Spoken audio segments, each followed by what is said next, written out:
नमस्कार. सखी सह्याद्रीच्या आजच्या भागात मी रश्मी आंबेडकर आपल्या सगळ्यांचं मनापासून स्वागत करते. आज 18 एप्रिल जागतिक वारसा दिन आहे. आपल्या पूर्वजांच्या ज्या ज्या काही छान छान गोष्टी, मग त्यांनी वापरलेल्या वस्तू असतील, स्थळं असतील, ज्या पुरातन आहेत त्यांचं जतन करणं, त्यांच्याबद्दलची माहिती सगळ्यांना देणं, यासाठी आजचा दिवस संपूर्ण जगभर साजरा केला जातो. या निमित्ताने जगभर वेगवेगळ्या कार्यक्रमांचं आयोजन केलं जातं आणि या वारशाने मिळालेल्या सगळ्या वस्तू असतील, स्थळं असतील, त्या आपण सांभाळू कशा शकतो किंवा त्याच्याबद्दलची अधिकाधिक माहिती लोकांपर्यंत कशी मिळेल याची जागृती आजच्या दिवसाच्या निमित्ताने संपूर्ण जगभर होत असते. भारतात सुद्धाची वारसा स्थळं खूप मोठ्या प्रमाणात आहेत. 7व्या क्रमांकावर आपला देश या सगळ्या यादीमध्ये येतो. जागृतीचा विषय निघालाच आहे, तर अशा प्रकारची जनजागृती आणखीनही विषयात होणं ही आज काळाची गरज झाली आहे. आणि आणखीन विषय जेव्हा आपण म्हणतो आहोत तेव्हा स्त्रीचं आरोग्य, तिने त्याच्याकडे कशा पद्धतीने लक्ष दिलं पाहिजे, कोणत्या कोणत्या गोष्टी आजही चर्चेला जाणं फार आवश्यक आहे, या सगळ्याबद्दल आजच्या कार्यक्रमात आपण बोलणार आहोत. आजच्या कार्यक्रमाचा आपला विषय काय आहे बघूया. आजच्या सखी सह्याद्रीचा आपला विषय आहे महिला आरोग्य जनजागृती निमित्त विशेष कार्यक्रम जाणीवा आरोग्याच्या. या जाणीवा निर्माण कशा करता येऊ शकतील त्याबद्दलची माहिती आजच्या कार्यक्रमात आपल्याला देणार आहेत आणि त्याच्यासाठी 2 तज्ज्ञ आपण आपल्या कार्यक्रमामध्ये आमंत्रित केले आहेत. त्यांची ओळख करून घेऊया. आपल्या पहिल्या पाहुण्या आहेत डॉक्टर सुरेखा चिंचोलीकर मॅडम. नमस्कार. तुमचं कार्यक्रमात मनापासून स्वागत करते. मॅडम जिल्हा माता बाल संगोपन अधिकारी ठाणे म्हणून कार्यरत आहेत आणि तिथून ती माहिती देण्यासाठी आज इकडे आल्या आहेत. आणि आपल्या आजचे दुसरे पाहुणे आहेत डॉक्टर विलास देशपांडे. नमस्कार सर. कार्यक्रमात तुमचं स्वागत. सर निवृत्त उपसंचालक माहिती शिक्षण आणि संपर्क आरोग्य विभाग. त्यांचा ह्या सगळ्याच विषयातला अनुभव खूप मोठा आहे आणि जनजागृतीसाठी कोणती माध्यमं उपयुक्त ठरू शकतात याच्याबद्दल सर प्रामुख्याने आपल्याला माहिती देणार आहेत. तुमच्याही मनात काही प्रश्न असतील, सरकारच्या काही सोयी सुविधा किंवा काही उपक्रम आहेत का याबद्दलची माहिती तुम्हाला हवी असेल, आम्हाला जरूर प्रश्न विचारा. त्यासाठी आपले दूरध्वनी क्रमांक आहेत 24908050, 24988050, 022 एसटीडी कोड. जी मंडळी मुंबईच्या बाहेरून फोन कॉल्स करणार आहेत त्यांच्यासाठी, मोबाईलच्या माध्यमातून जी बोलणार आहेत त्यांच्यासाठी. कार्यक्रमात जेव्हा आपण सहभागी होतो तेव्हा काही गोष्टींची काळजी आपण नेहमीच घेत असतो. एकतर आजचा आपला जो विषय आहे त्या अनुषंगाने जर तुम्ही प्रश्न विचारले तर अधिकाधिक गोष्टींची माहिती आपल्याला मिळेल आणि चर्चा अधिकाधिक रंगत जाईल. त्याचबरोबर जर तुम्ही फोन करत असाल तर आपल्या टीव्हीचा आवाज आपण पूर्णतः बंद ठेवण्याचा प्रयत्न करणार आहोत, जेणेकरून तुमचा आवाज इथे सलग येईल. आणि मोबाईलच्या माध्यमातून जर बोलणार असाल तर अशा ठिकाणी जाऊन आपण बोलणार आहोत जिथे नेटवर्क उत्तम असेल, म्हणजे आवाज मध्ये कट होणार नाही. या लहान गोष्टी जर आपण नीट रीतीने पाळल्या तर कार्यक्रम अधिकाधिक रंगत जाईल, चर्चा खुलत जाईल, तुमचा सहभाग त्याच्यामध्ये मोलाचा ठरणार आहे. आजच्या कार्यक्रमाची सुरुवात करताना पहिलाच प्रश्न मला असा विचारावासा वाटतो की इतकी वेगवेगळ्या प्रकाराने खरं तर माहिती मिळते, स्त्री आरोग्य आहे त्याच्याबद्दलची जनजागृती, तरी सुद्धा अजून मोठ्या प्रमाणात जागृती होणं आवश्यक आहे असं का वाटतं, त्याची गरज का भेडसावते? सर काय सांगाल? आपण जर समाजात एक कटाक्ष टाकला तर एक गोष्ट लक्षात येईल की सातत्यानं आपण बघितलं तर स्त्री ही नेहमीच दुर्लक्षित राहिलेली आहे. अगदी तिच्या जन्मापासून ते तिच्या वेगवेगळ्या टप्प्यामध्ये सुद्धा. आणि साहजिकच का होतं, मग तिच्या आरोग्याकडं, तिच्या आहाराकडं दुय्यम स्थान दिल्यामुळं दुर्लक्ष होतं. हा एक भाग झाला. दुसरा भाग असा की आपल्याकडे स्त्रियांची जी एक मानसिकता आहे किंवा जी ठेवण असते मनाची, की त्या नेहमी इतरांसाठी प्रयत्न करत असतात. आपल्या कुटुंबातली मुलं, नवरा, सासू सासरे, आई वडील, बहीण भाऊ यांच्या खाण्यापिण्याकडं, त्यांचे डबे देणे, त्यांना जेवण घेऊन देणे किंवा इतर घरातली कामं. आणि ह्या सगळ्या ह्याच्यात जेव्हा तिचा आजारपणाचा विषय येतो तर नंतर बघू आपण, आता लगेच माझ्याकडे कशाला पैसे कशाला खर्च करताय माझ्यावर, ही जी मानसिकता आहे, यातून आपल्याकडे ग्रामीण भागात जर तुम्ही बघितला, अर्थात शहरी भागातली स्त्री पण याच्यापेक्षा वेगळी नाही. ती नोकरी कामधंदा करणं त्याच्याकडे जास्त लक्ष देते, कुटुंबात जास्त लक्ष देते, आणि स्वतः दवाखान्यात जायचं असेल, औषधं घ्यायची असतील, आहारावर पैसा खर्च करायचा असेल तर नंतर बघू आपण, आता नको. आहाराचा मुद्दा खूप महत्वाचा आहे सर, कारण शिळं अन्न हे आपल्याकडे अत्यंत चर्चेचा विषय आहे. आपण त्याच्याबद्दल बोलूया. पण या सगळ्याबद्दल मॅडम तुम्हाला काय वाटतं की ह्या जाणीवा अजून जागृत करण्याची गरज आजच्या काळातही का भेडसावते? कारण तुम्ही प्रत्यक्ष कामाचा अनुभव तुमचा मोठा आहे. जोपर्यंत स्त्रीमध्ये की मी या कुटुंबासाठी अत्यंत महत्वाची व्यक्ती आहे, माझा आहार अत्यंत महत्वाचा आहे, मी जर माझ्या आरोग्याकडे व्यवस्थित लक्ष दिलं, माझ्या आजाराकडे लक्ष दिलं किंवा माझ्या आहाराकडे लक्ष दिलं तर मी ह्या कुटुंबासाठी चांगलं योगदान करू शकेन, अशी जोपर्यंत जाणीव होत नाही तोपर्यंत स्त्रियांचं आरोग्य हे सुधारणार नाही. खूप महत्वाचा मुद्दा आहे. स्वतःकडे लक्ष देणं अत्यंत काळाची गरज आहे आणि तिने स्वतः लक्ष दिलं तरच हे आरोग्य. आणि त्याच्यामध्ये स्वार्थीपणा नाही का? जर स्वतःच्या आरोग्याकडे लक्ष दिलं, कारण आपल्याकडे असं पटकन म्हटलं जातं ना की स्वतःवर लक्ष देते, म्हणजे तसं नाहीये. आणि या तुमच्या प्रश्नाला अनुषंगाने मला कुठेतरी म्हणजे मागे वाचलं होतं की एका शेतकऱ्याचं उदाहरण दिलं होतं. त्यांनी गोष्ट सांगितली होती की बाबा त्या शेतकऱ्याचा बैल आजारी पडतो आणि घरात पत्नी आजारी असते. आता प्रश्न त्याच्या पुढे की लवकर कुणाला दाखवायचं आपल्याला, तर तो शेतकरी साहजिकच बैलाला पहिल्यांदा डॉक्टरकडे घेऊन जातो. अरे बापरे. कारण का, त्याची शेतीची कामं अडलेली असतात. अच्छा. आणि बायकोच्या बाबतीत म्हणतो ठीक आहे नंतर दाखवता येईल किंवा काही झालं तर दुसरं लग्न करता येईल, असं म्हणजे खरं तर असं घडलं नाही पाहिजे, पण असं एका ठिकाणी वाचनात आलं होतं. तर ही माना सांगायचा थोडक्यात मुद्दा काय, ही मानसिकता आहे. आणि या संबंधी मला इथं मुद्दाम मी वेगवेगळ्या आरोग्यासंबंधीचे कार्यक्रम घेत असताना नेहमी गाण्यातून मी आरोग्य शिक्षण देत असतो. तर त्यावेळेला मी एक असं गाणं केलं होतं, या बाईया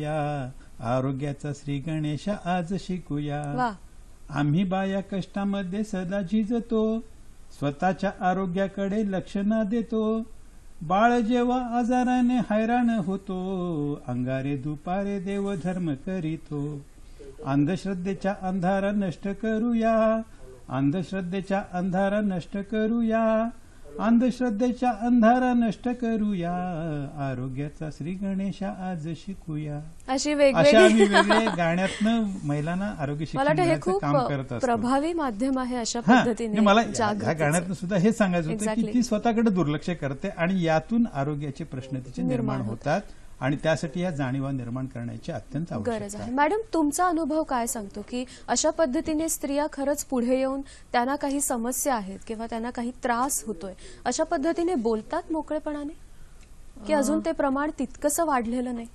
तसं पाहिलं तर अजूनही ते प्रमाण कमीच आहे. स्त्री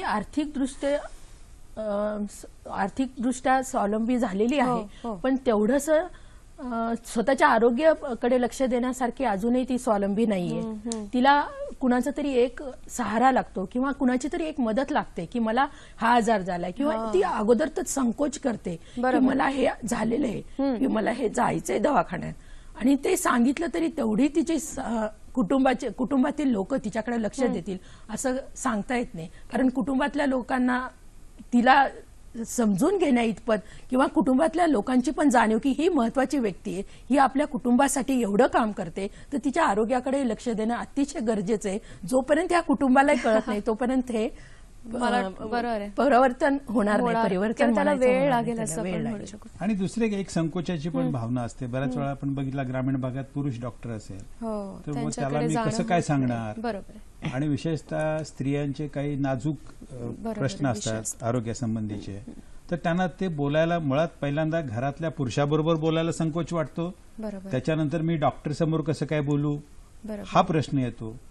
पण आज आमची मंडळी जी ग्रामीण भागात काम करतात, आमचे मेडिकल ऑफिसर असतील, आमचे आरोग्य कर्मचारी असतील, तर यांच्यामुळं तुम्हाला सांगतो की आज ह्या लोकांच्या स्त्रियांच्या मनातली भीती ही दूर करण्याचं काम ते करतात. हे खूप आणि महत्त्वाचं आज आहे. बदलतं चित्र आपल्याला हे दिसेल की आज जर आपण ग्रामीण भागात दवाखान्यात बघितला तर रांग लागलेली दिसेल. बायका येतात कारण त्यांची ती गरज आहे. गरज आहे, खरी गोष्ट.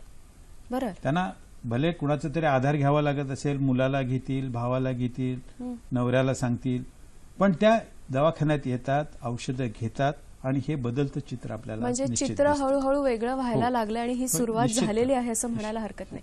पहिला फोन घेऊया. रवींद्र कुडाळकर आपल्याशी बोलतात. नमस्कार. हा, नमस्कार मॅडम. मी रवींद्र कुडाळकर पुण्याहून बोलतोय. बोला सर. माझा प्रश्न असा आहे की मी एक शैक्षणिक आणि सामाजिक समुपदेशक म्हणून ठाणे जिल्ह्यातील जव्हार मुखाडा असो किंवा नाशिक जिल्ह्यातील आदिवासी भाग असो, तसेच नाशिक लगतच्या सापुताऱ्याच्या पायथ्याला जे डांग नावाचा आदिवासी भाग 87 गावं आहेत, कामानिमित्त मला तिथे जाण्याचा योग आला. आदिवासी महिला त्यांचं बालसंगोपन किंवा स्वतःच्या आरोग्याबद्दलची काळजी याबद्दल एवढे सजग नसतात किंवा कधी कधी असं येऊ शकतं की सरकारी अथवा एनजीओ सामाजिक संस्था इथपर्यंत कार्यक्षमपणे पोहोचू शकत नाही. मग आरोग्य सेवेच्या माध्यमातून दुर्लक्ष येऊ शकतं अशा आदिवासी महिलांकडे किंवा बालकांकडे. या दृष्टीने सजगता निर्माण व्हावी, सकारात्मक जनजागृती व्हावी, या दृष्टीने काय केलं जावं? आपल्या दोन्ही तज्ञांना काय वाटतं? दोघांकडनं मार्गदर्शन अपेक्षित आहे. धन्यवाद. नक्की आपले दोन्ही तज्ज्ञ याबद्दलची माहिती आपल्याला नक्की देतील. कुडाळकर सरांचा जो प्रश्न होता आपल्यापर्यंत आला होता की आदिवासी भागामध्ये महिलांमध्ये जी जागृती आहे, विशेष करून माता असतील तिथल्या, तर त्यांचं एकंदरीत बालसंगोपन ह्या सगळ्याच विषयी तितक्याशा सुविधा पोहोचतात का आणि त्यांच्यामध्ये अजून जागृती होण्याचं किती अजून गरज आहे? काय वाटतं?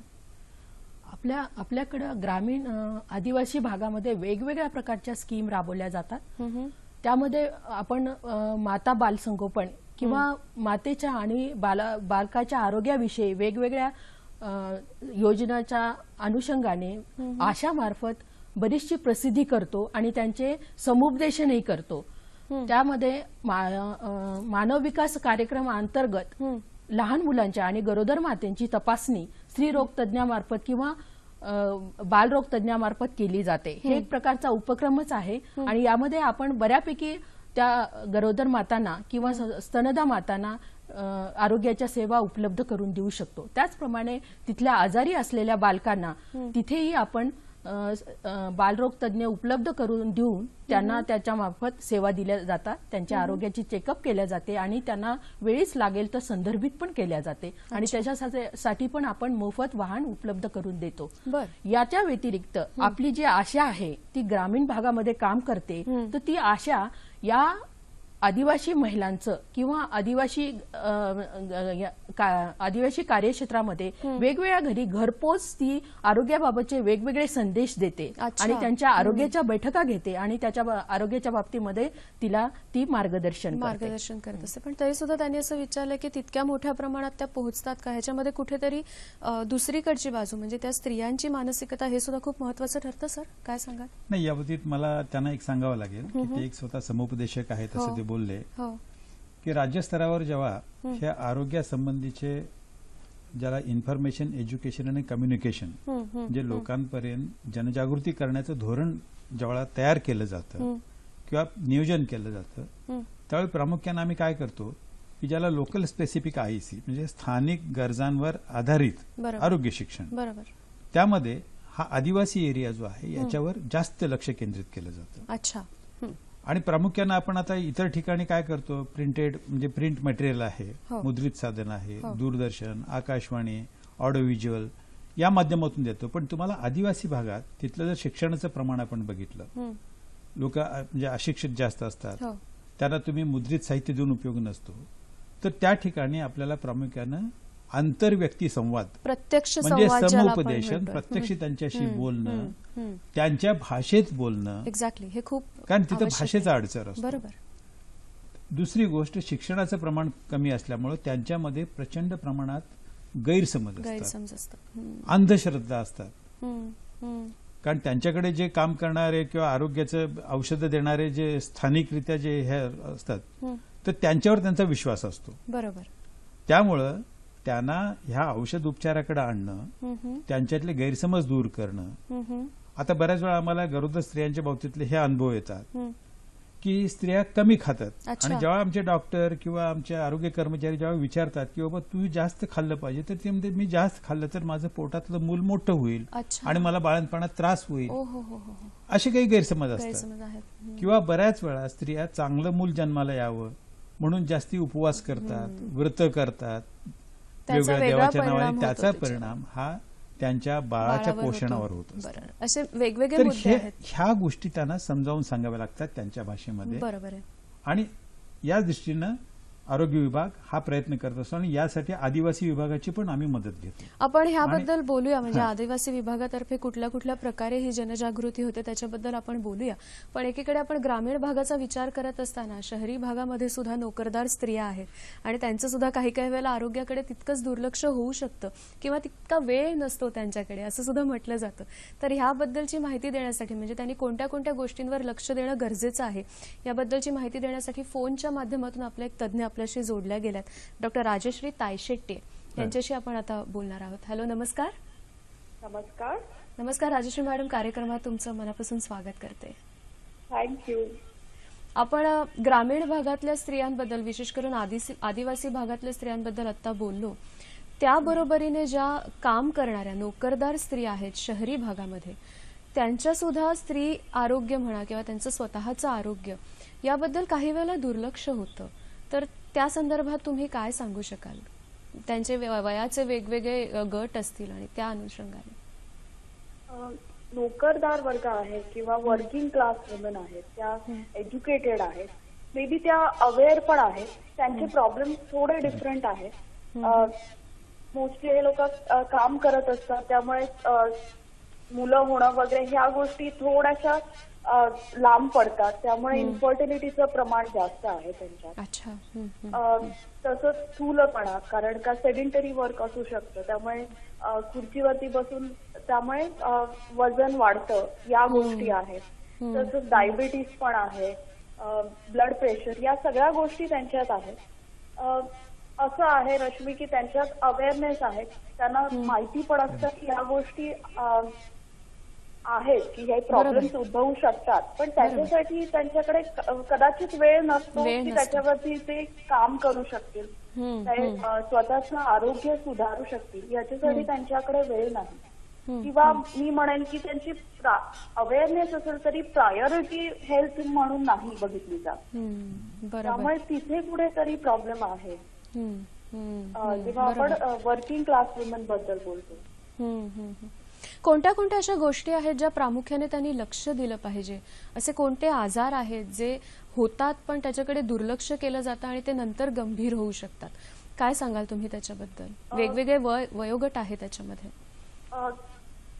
गोष्टी खूप साऱ्या आहेत. मी म्हणेन की तुम्ही ओव्हरऑल तुमच्या आरोग्याकडे लक्ष द्यायला पाहिजे. आपण काय खातो आणि त्याचा आपल्यावरती काय परिणाम होणार आहे, आपल्या दैनिक जो दिनक्रम आहे त्याच्यात आपण आपल्या आरोग्यासाठी आपण किती वेळ देत आहोत. माझ्या मते प्रत्येकाने एक सेल्फ टाइम म्हणून काढला पाहिजे, ज्याच्यात ते तुम्ही फक्त आरोग्यासाठी तुम्ही तेवढा वेळ घेता आहात, तुम्ही चांगला व्यायाम करत आहात.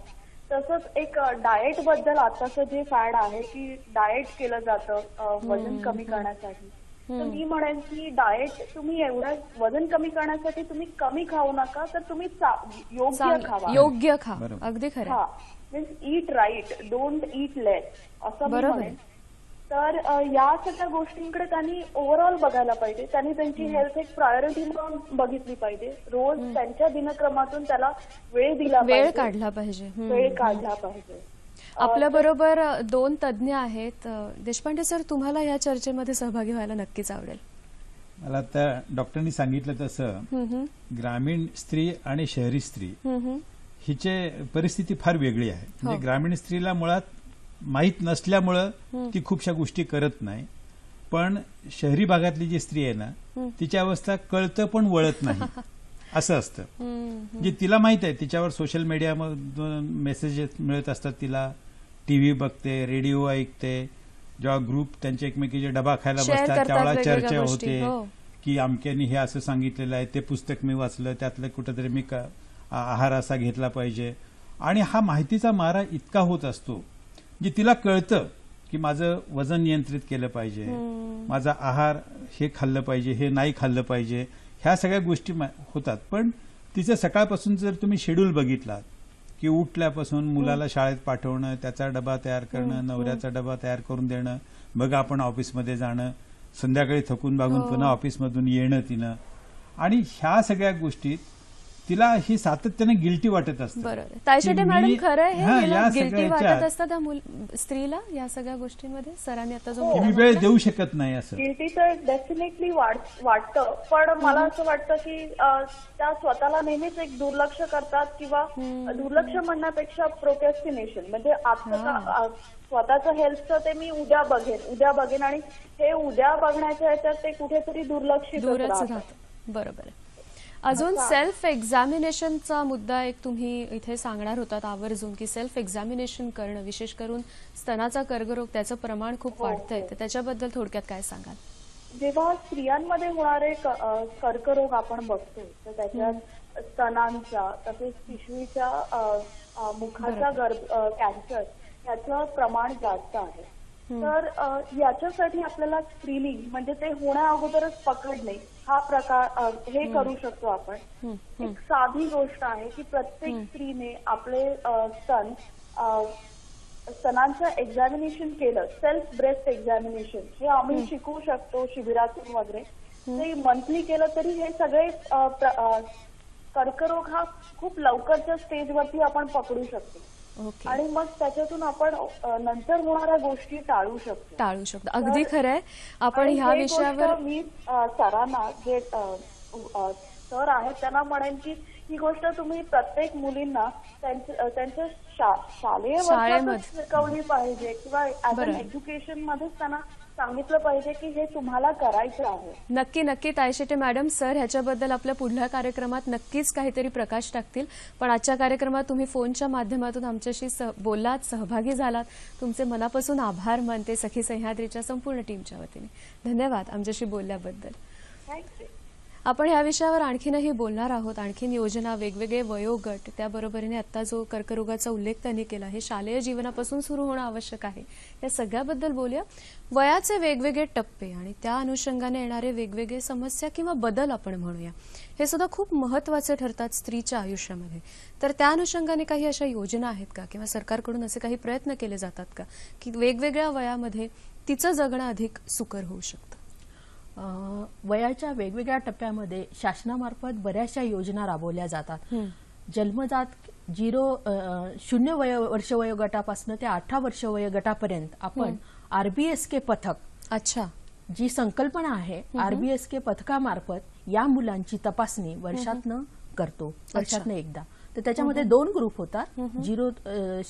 0 ते 6 वर्ष वयोगटामध्ये अंगणवाडीमधली तपासणी आपण 2 वेळेस करतो, आणि शाळेत जाणाऱ्या मुलांची तपासणी वर्षातनं एकदा करतो. अच्छा. या RBSK पथकामार्फत एक वैद्यकीय RBSK राष्ट्रीय बाल स्वास्थ्य कार्यक्रम यालाच आपण म्हणतो. तर त्याच्यामध्ये एक स्त्री वैद्यकीय अधिकारी असते आणि एक पुरुष वैद्यकीय अधिकारी असते. त्याच्यामुळे ते दोघांची, मुला आणि मुलींची दोघांची तपासणी करतात. म्हणजे तो बोलण्यातला मोकळेपणा जे म्हणत होते त्याच्यातनं साधलं जातं. आणि त्याच्यानंतर आपण या तपासणी केल्यानंतर याच्यामध्ये वेगवेगळ्या शारीरिक व्यंग असलेले किंवा जन्मजात व्यंग असलेल्या किंवा वेगवेगळ्या प्रकारच्या व्याधी किंवा आवश्यक घटक असलेल्यांची कमतरता किंवा मानसिक किंवा शारीरिक वाढ झाली नसेल अशा रुग्णांना किंवा अशा बालकांना आपण त्याची तपासणी आयडेंटिफाय करतो आणि त्याच्यानंतर आपण त्याला संदर्भित करतो. यामध्ये मला तुम्हाला महत्वाचं सांगावंसं वाटते की समजा हृदय रोग असलेल्या मुलांचे आपण वेगवेगळ्या प्रकारे राजीव गांधी मार्फत समजा आयडेंटिफाय केले तर त्याचं आपण ऑपरेशन करून देण्यात येतं. तर याच्यामध्ये शस्त्रक्रिया त्यांच्या केल्या जातात, ज्या की जिल्हा रुग्णालयातर्फे संलग्न असलेले शासकीय महाविद्यालय, मेडिकल कॉलेजेस याच्यामध्ये जाऊन त्या शस्त्रक्रिया करण्यात येतात.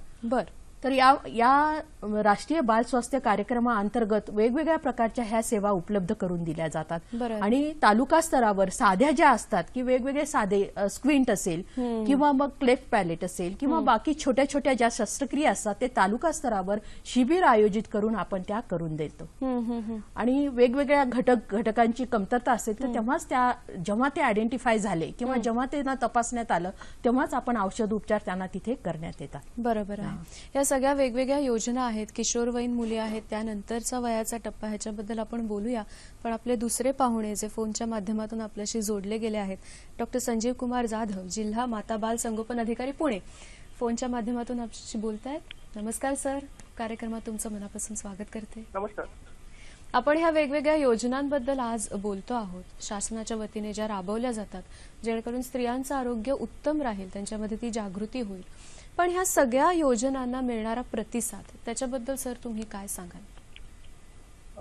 याच्यामध्ये मॅडम जर आपण विचार केला माता बाल संगोपन कार्यक्रमाअंतर्गत तर 3 योजनांचा आवर्जून उल्लेख करावा लागेल. त्याच्यामध्ये जननी सुरक्षा योजना जी अत्यंत महत्वाकांक्षी योजना आहे शासनाची, तिथे आपण एक उद्देश ठेवला की संस्थात्मक प्रसूतीमध्ये आपल्याला वाढ करायची आहे, त्यासाठी आपण आर्थिक अनुदानही काही उपलब्ध करून देतो.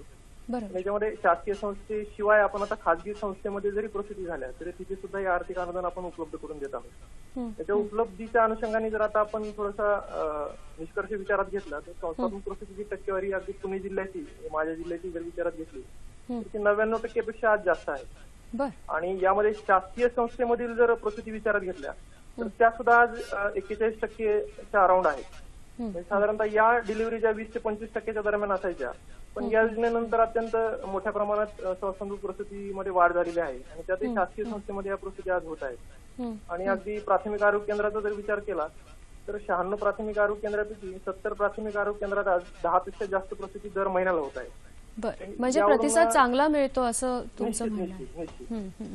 आणि दुसरी एक योजना जी अत्यंत महत्वाकांक्षी आहे, ज्याला आपण जननी सुरक्षा योजना या नावाने ओळखतो. याच्यामध्ये जसं वाहन व्यवस्थेचा अत्यंत महत्वाचा मुद्दा आहे की घरापासून त्यांना शासकीय दवाखान्यापर्यंत किंवा खासगी दवाखान्यापर्यंत आणणे आणि त्यांना प्रसूतीनंतर परत मोफत वाहन व्यवस्था पुरवणे.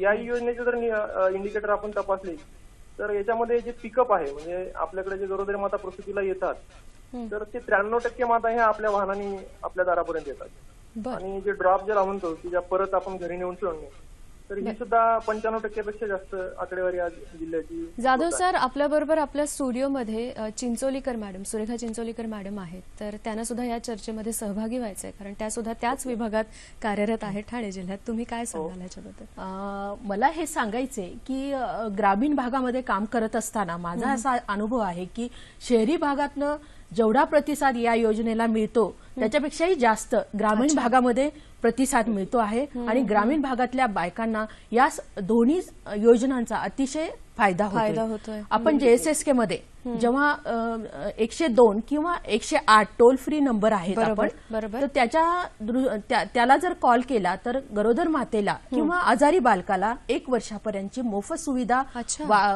घरापासून ते आरोग्य संस्थेपर्यंत, एका आरोग्य संस्थेपासून दुसऱ्या आरोग्य संस्थेपर्यंत, आणि त्यानंतर त्याचं ट्रीटमेंट किंवा उपचार झाल्यानंतर घरी सोडण्याची सुविधा उपलब्ध करून देतो. आणि त्यावेळेस जर आपण कॉल केला, समजा आजारी बालक असेल 1 वर्षापर्यंत किंवा गरोदर माता असेल किंवा प्रसूती पश्चात माता असेल 42 दिवसापर्यंत, जर तिने कॉल केला तर तिथला आपला EMS कोऑर्डिनेटर जे की जिल्हा स्तरावर उपलब्ध असतो तो त्याला आयडेंटिफाय करतो आणि आपल्या नजीकच्या आरोग्य केंद्रामध्ये फोन लावून देतो आणि तिथनं वाहनाची उपलब्ध करून देऊन त्याला ती तिथे पाठवतो. जाधव सर, मला वाटतं तुम्हा दोघांनाही या क्षेत्रातला हा अनुभव तसा थोडासा समान असेल, नाही का? तरी अजून तुम्हाला एकमेकांची काय या संदर्भात बोलावंसं वाटतं? तुम्हाला काही त्यांना सांगावंसं वाटतं? या योजनांमुळे निश्चित एक विश्वासदर्शक वातावरण तयार झालेलं आहे शासकीय यंत्रणेच्या बाबतीत. आणि एक योजना निश्चित मॅडम याच्यामध्ये अजून ऍड करू इच्छितो मी. जरूर. सार्वत्रिक लसीकरण कार्यक्रम जो आपण राबवतो याच्यामध्ये आता साधारणतः 8 ते 9 लसींचा समावेश आहे, ज्या शासनामार्फत मोफत पुरवल्या जातात. आणि याच्यामध्ये आता नुकताच नव्याने पेंटाव्हॅलॅक वॅक्सिनचा समावेश झालेला आहे. ही लस पूर्वी शासकीय यंत्रणेमार्फत मिळत नव्हती. अत्यंत महागडी अशी लस आहे, पण जी शासनामार्फत आता मोफत पुरवली जाते. याचा सुद्धा या योजनेअंतर्गत जो प्रतिसाद आहे, म्हणजे पूर्ण संरक्षित बालकं जे आपण म्हणतो की 8 ते 9 लसी ज्या बालकांना मिळाल्या, ही सुद्धा आज 95% पेक्षा जास्त आपल्याला जिल्ह्यामध्ये आढळून येतात. म्हणजे आपण आणि थोडक्यात असं म्हणू शकतो जाधव सर की ज्या वेगवेगळ्या योजना सरकारमार्फत राबवल्या जातात माता किंवा बालक या सगळ्यांसाठी त्यांना आता प्रतिसाद हळूहळू खूप मोठ्या प्रमाणात वाढायला लागलेला आहे आणि सगळेच जण अतिशय सकारात्मक दृष्टीने त्याच्याकडे बघतात. धन्यवाद. आणि आमच्याशी एक राष्ट्रीय सर्वेक्षणाचा आवर्जून उल्लेख करू इच्छितो इथं. जरूर, अगदी थोडक्यात. 2009 ला मोठं राष्ट्रीय सर्वेक्षण झालं होतं. याच्यामध्ये हे तपासलं गेलं की या योजना शासकीय यंत्रणेमार्फत देण्याचं प्रमाण किती आहे. बरोबर. ते सुद्धा 80% पेक्षा जास्त, म्हणजे लसीकरणाच्या ज्या सुविधा आहेत त्या 80% पेक्षा जास्त शासकीय यंत्रणेमार्फत पुरवल्या जातात. मला वाटतं हे निश्चित बोलक आहे. निश्चितच हे नक्कीच आपण जे मगाचपासून म्हणतो आहे की चित्र बदलण्यासाठी या गोष्टी अतिशय महत्त्वाच्या ठरणाऱ्या आहेत. जाधव सर, फोनच्या माध्यमातून आमच्याशी बोललात, सहभागी झालात चर्चेमध्ये, तुमचे मनापासून आभार मानते. धन्यवाद.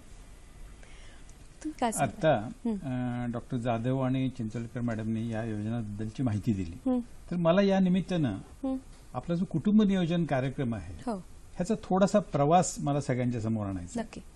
की अगदी सुरुवातीला मला आठवते कुटुंब नियोजन कार्यक्रम म्हणजे तो लाल त्रिकोण 2 किंवा 3 पुरेत बरोबर इथपर असा होता तो, की बाबा कुटुंब नियोजन कार्यक्रम म्हणजे काय की कुटुंब मर्यादित ठेवण्याचा कार्यक्रम. बरोबर.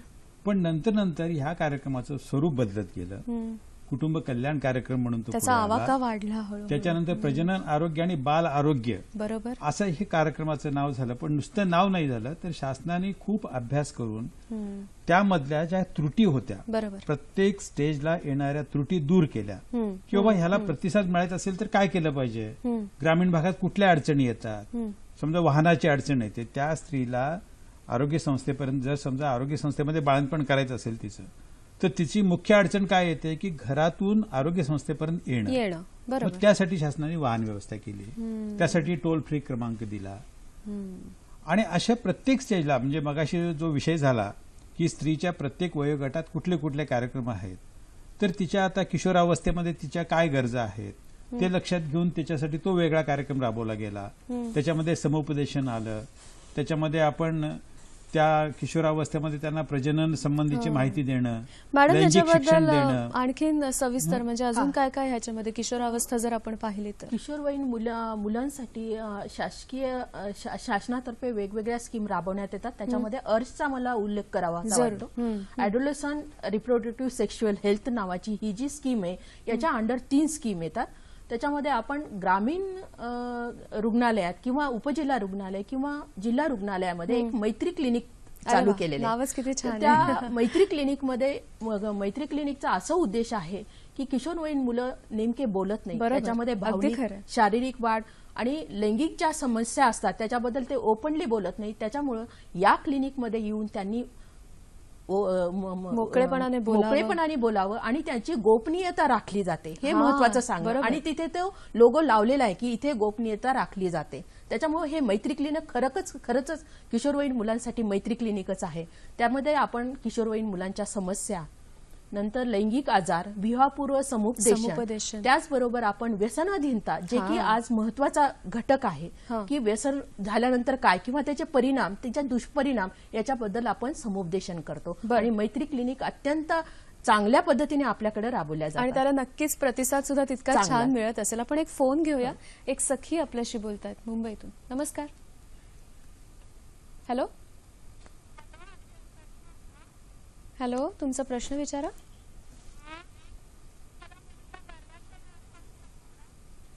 तुमचा प्रश्न परत विचारा, तुमचा आवाज जरा नीट येत नाहीये. परत प्रश्न विचाराल का? तुमचा आवाज नीट येत नाहीये. मुलीला गर्भाशय नाही असं होऊ शकतं का? बरं, तुमच्या प्रश्नाचं उत्तर मॅडम नक्की देतील. आपल्या त्या सखीचा जो प्रश्न होता चिंचोलीकर मॅडम, की जन्मजात गर्भाशय नसणं असं असू शकतं का आणि त्याच्यावर मग काय उपाय करता येऊ शकतात? जन्मजात गर्भाशय नसणं असं होऊ शकते, पण हे एकदम खूप कमी प्रमाणात किंवा म्हणजे लाखामध्ये एखादी केस असू शकते. पण याच्यासाठी तुम्ही स्त्रीरोग तज्ञांना भेटलेलं चांगलं राहील असं माझं मत आहे. पण म्हणजे असं असू शकतं, रेअर जरी असलं तरी हे असू शकतं. But there it is rare but it is there.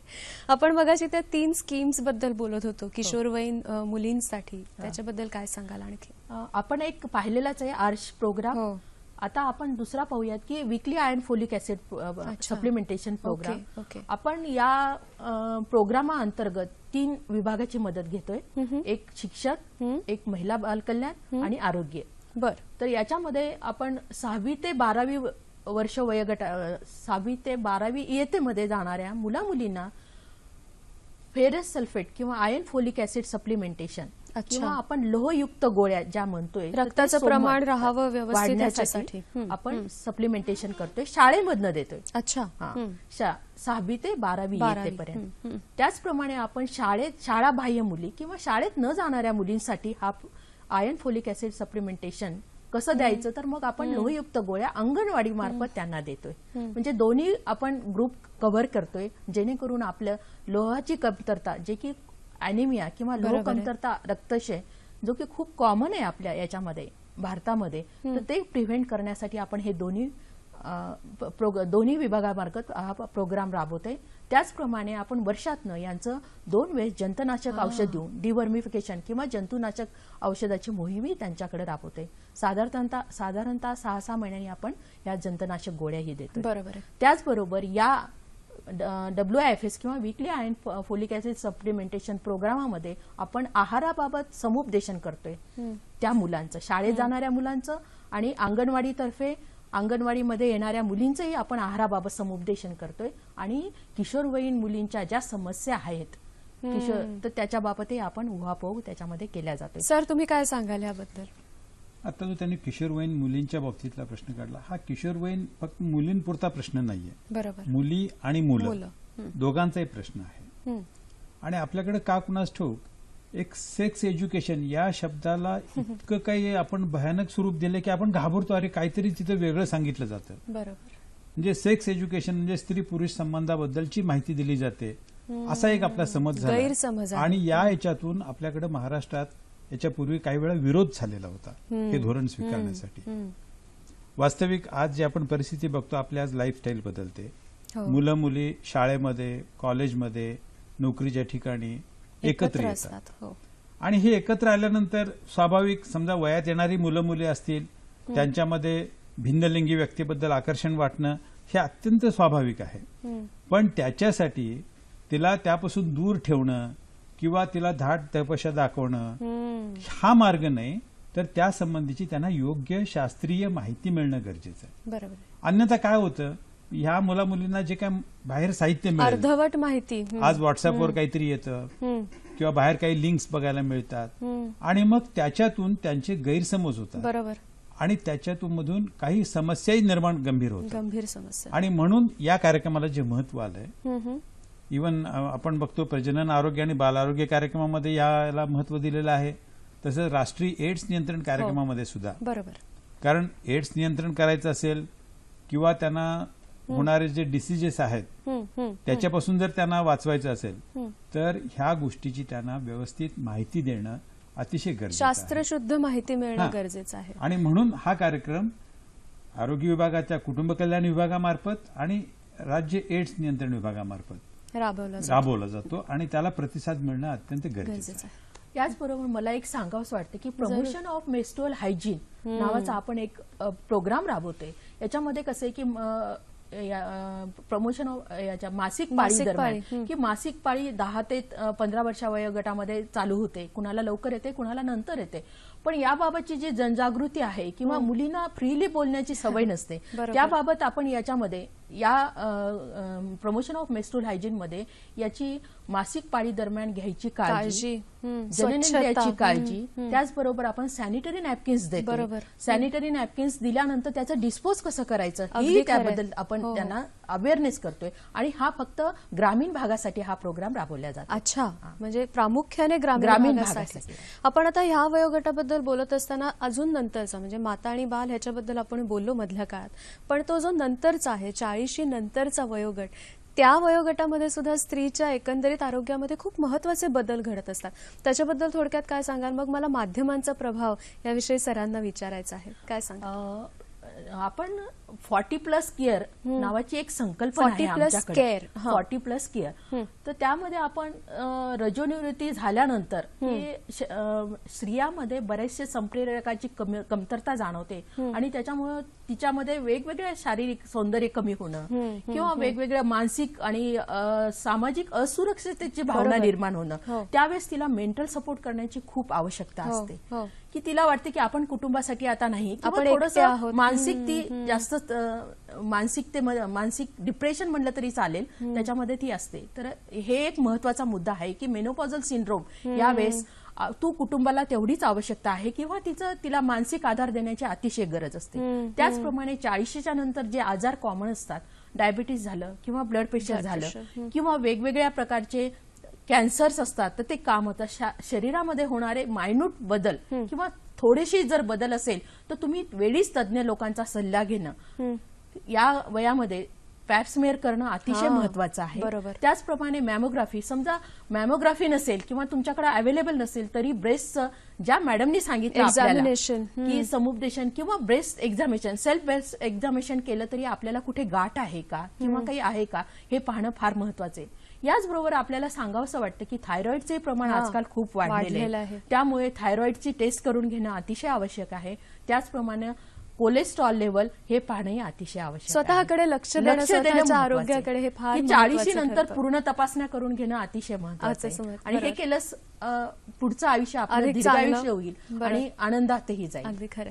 या सगळ्यामध्ये या वेगवेगळ्या योजना सरकारतर्फे राबवल्या जातात, ह्याच्यामध्ये माध्यमांचा सहभाग किंवा त्यांचं महत्व किती वाटतं, काय सांगाल तुम्ही ह्याच्याबद्दल, आणि कोणती वेगवेगळी माध्यमं आहेत त्यासाठी? आता हा कार्यक्रम राबवत असताना मॅडम आम्ही प्रामुख्यानं त्या म्हणजे कोणत्या भागात कोणत्या माध्यमाचा प्रभाव जास्त आहे हा विचार करून त्याचं नियोजन केलं जातं. आज जर बघितलं आपण, पूर्वी कसं होतं, पूर्वी पब्लिसिटी म्हटलं की आपण केवळ फिल्म दाखवणे किंवा जाहिराती देणे एवढ्या पूर्वी मर्यादित होतं. पण आज कसं झालंय की प्रामुख्यानं जर तुम्हाला त्यांच्या आरोग्यविषयी वर्तनात जर बदल करायचा असेल तर ज्याला व्यक्तिगत संवाद म्हणतो आपण, इंटरपर्सनल कम्युनिकेशन, तर याच्यावर आपल्याला प्रामुख्यानं भर द्यावा लागतो. कारण याच्यामध्ये खऱ्या अर्थाने संवाद होतो. कारण आपण त्यांच्याशी बोलतो, त्यांच्या मनातल्या शंका असतील, प्रश्न असतील ते आपण समजून घेतो.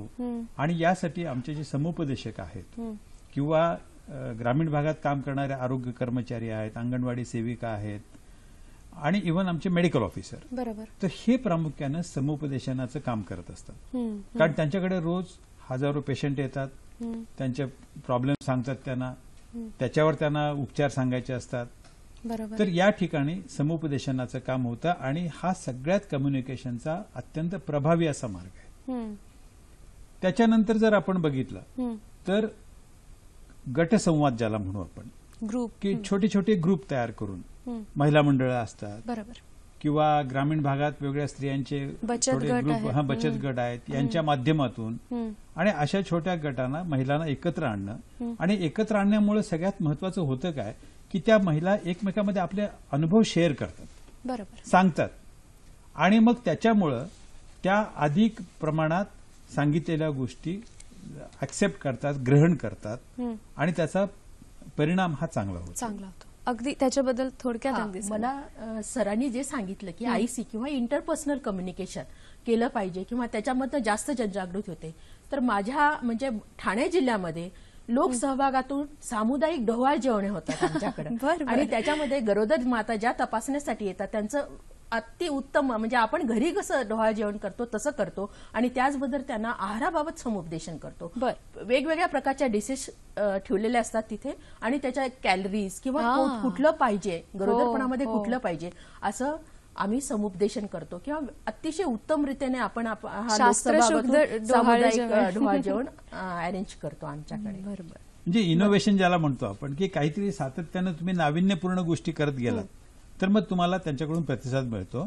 आणि केवळ हा कार्यक्रम म्हणजे एक सरकारी कार्यक्रम आहे असं न वाटता तो आपला कार्यक्रम आहे, आपल्यासाठी आहे, हे त्यांना जाणवलं पाहिजे. बरोबर. अजून कोणती माध्यमे आहेत आपल्याकडे? अगदी शेवटचं 1.5 मिनिट राहिलं असेल. याच्यानंतर आम्ही ज्याला सुशिक्षित जो वर्ग आहे त्याच्यासाठी आम्ही प्रिंट मीडिया जो आहे हा. त्या माध्यमातून आम्ही सांगतो बरोबर की जसे आता हे छोटे छोटे घडीपत्रिका आहेत त्या बघा, फ्लॅश कार्ड ज्याला आपण हा म्हणतो. घडीपत्रिका तयार करून देतो वेगळ्या. ही आता स्तनपानाचं महत्व सांगणारी ही घडीपत्रिका आहे. तर याच्यामध्ये थोडक्यात आम्ही माहिती दिलेली असते की जेणेकरून जी लिहू शकते, वाचू शकते अशा आहे ना. आता हे कुटुंब नियोजनाच्या शस्त्रक्रिया कुठले, त्यासाठी कुठल्या सोयी सुविधा उपलब्ध आहेत, त्या स्कीमची थोडक्यात माहिती.